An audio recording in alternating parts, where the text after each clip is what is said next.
Okay. Welcome, Orpheus, to the Healing, let's call it podcast. It's our great pleasure to have you here and to even be host to your facilitated journeys that you brought. There's multiple of them, and they are quite different. So if you could describe and summarize maybe what is the essence that you brought? What is the terminal goal of what you create? It's a good question because the essence behind it is to let people touch and taste a way of life that is authentic and that is conscious about different ways that all of them have the intention to bring healing, well-being, balance, and joy into one's life with understanding of what is happening, why it's happening, and how we can even find answers. This is the essence behind my workshops. Beautiful. I like the way that you describe it because from what you say, it means that it's basically for everyone. You don't have to be a super spiritual soul to actually benefit from what you bring. Exactly. But it's for everyone. Exactly, for everyone. Even children enjoy some of the workshops. Maybe I find it interesting that your work originates in different cultures and different traditions and in different perspectives of spirituality. How did you come to really gather all of that together and bring multiple aspects to what you create and creating this unique combination? Thank you. It started from an inner voice, from what we can say the solar plexus on my belly that was bubbling, to know more, to understand more about this life. I was in a best position where I was in my life when I was about 25, and I could have a very good job and relationship and everything, but it was not enough. Something was missing. I missed some essence, some depth to my life. And I didn't know what it is. And so it took me on a crazy journey, I can say, all the way to Asia, traveling all over Asia, connecting to Taoism, Buddhism, Hinduism, and martial arts and meditations, and start accumulating tools that I was curious about, wanted to learn more, and started to understand through what we call now vision quests, through inquiring the universe. What is my purpose? What am I doing here? What is this thing? And what am I doing here? And it brought me answer one after the other. And I talk about it in different workshops, mainly in the Be the Way and the Shamanic Soul Revolution, that those questions started to bring answers and tools. And I started accumulating tools for healing brothers and sisters, human beings, to make them feel better, reach balance, and find joy. And these were the steps of things that I wanted to learn, found beneficial for me, and I wanted to reach a level of mastery so I could teach it forward. And it happened in the last 25 years. That's awesome. You already mentioned the workshops that you do, that you facilitate for the participants. As well, you wrote a book.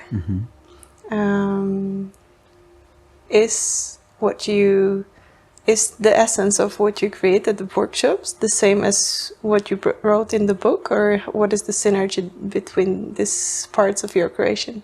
Yeah, the book is called Be the Way. And the essence of my work and my message is finding your own authentic being and walk that path. So be the way is find your way and be the way. Not be my way, be your way. And to walk that path, to walk that way, I believe that we need certain tools to make us feel confident and trust that this is our way. And not to be repressed by society and by rules or, like should and would of others, family, society, and so on. And so I wrote this book as a compilation and summary of my 20 or 15 years of work. It was written over 5 years ago, and I bring it to share with the people, and it has an essence of certain elements that are mutual to all human beings. Like, what is the kind of rules about nutrition? Why is it important? Why exercise of the body, the mind, the breath is important? You know, how we are related to the environment. What is lifestyle? What is spirituality? And I bring that and talk about that through the different workshops. So if I talk about exercise, I have a workshop that is called Chi Flow, that combine different ways of exercising, from meditation to conscious walking, to dance, to stretch the body and to move, you know, to feel energy, to feel bubbles of energy, and to be playful with that and share it with others. Obviously, you're good at combining. Exactly. Maybe how do you combine the elements of internal aspects and external aspects in the healing that you facilitate? In the healing. By external, I mean like maybe plant medicines or something that people don't have within them usually. Do you work with this too? I work with plant medicine in Costa Rica in my center. In here, if there's a local medicine, even cacao is medicine, then we can work with that. I bring with me the knowledge of Chinese medicine, acupuncture, and needles, which we can say they are external, and they are going into the body. Yes. So they connect the external and the internal, and they change the energetics of our body. And together with that, healing experience that I bring to the festival is called the shamanic tribal acupuncture. So I combine the community acupuncture that is done in China, and practiced in China almost 2 years, and saw that happening there. Then I can bring people to come together and still individually, first of all, experience an energy healing through the acupuncture, which is external. I decide for them where to put the needles, but then I invite them and invoke in them a level of responsibility for the healing. So I take them on a journey through chanting, through guidance, to the shamanic drum, to internally also do the work of healing. So it goes very deep. Yeah, it's a group healing, externally and internally together. Interesting.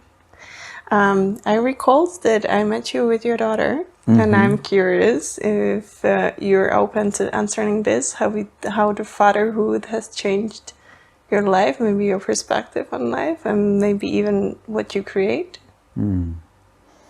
Playfulness. But first of all, I can say that fatherhood is for me priority. So if I need to choose something, obviously the first thing is to be a father, responsible, good friend to my daughter. And I see how she grew and blossomed like a flower, and her name is Magnolia. Probably you met her. And she's a magical being. And I'm inspired to spend time with her and to see how she evolved and to see how she see me at my work and my playground. And she learned.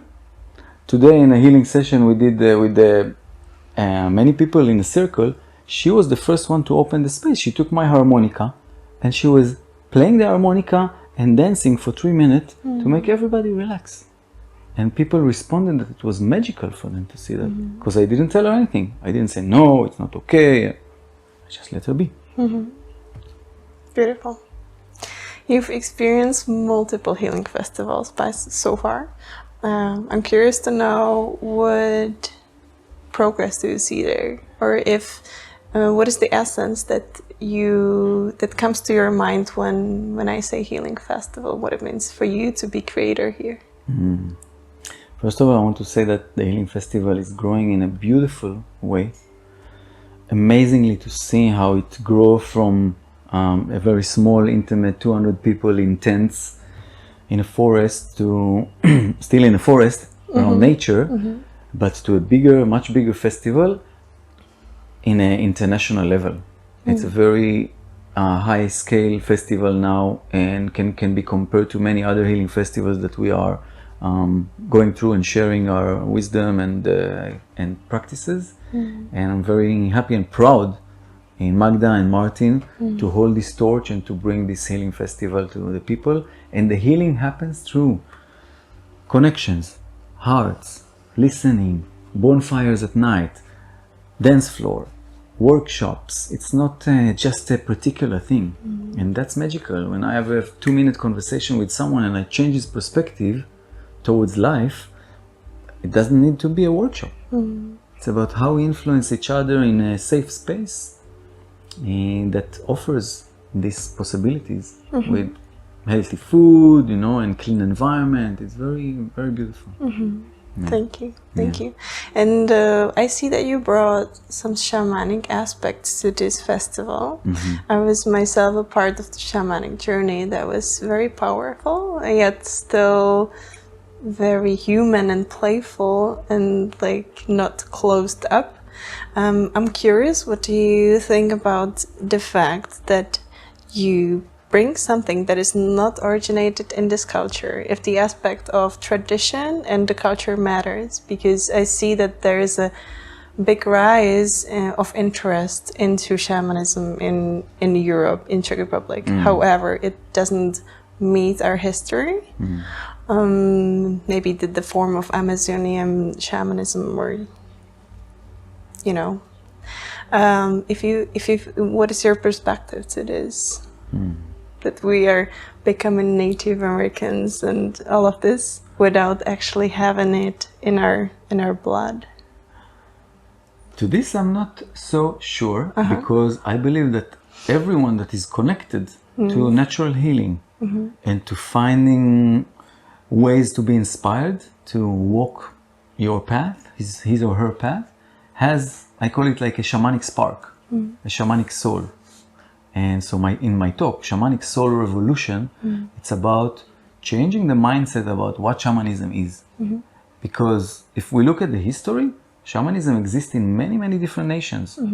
Even in Czech. Yeah, if you go very far, even in the rabbinic Jews, they didn't call them shamans, because shaman maybe didn't exist in that time, the word, but they called them medicine people and healers and the magicians. And you know, in the North Europe, in the Mongols, that's where the word even started, the shaman word, the one who see. And so among us, we learn and we evolve to start feeling and seeing things that are beyond the bare eyes. So in each one of us that has the curiosity, it can be activated. And so for me, I take the best modalities from different practices.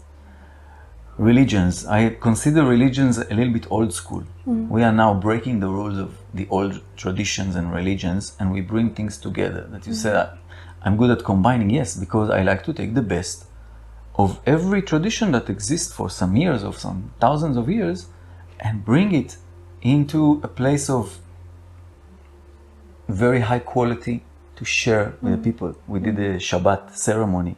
It's like a shamanic ceremony. And it was crowded with people.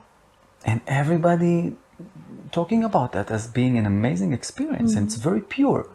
We are blessing, we are praying, we are blessing over the food and the wine, and we are singing together. And so the old traditions of shamanism is now cracking up and opening to the mass. And people who think that they didn't have their own tradition maybe suddenly find that it was in the tradition. Thank you very much for answering this.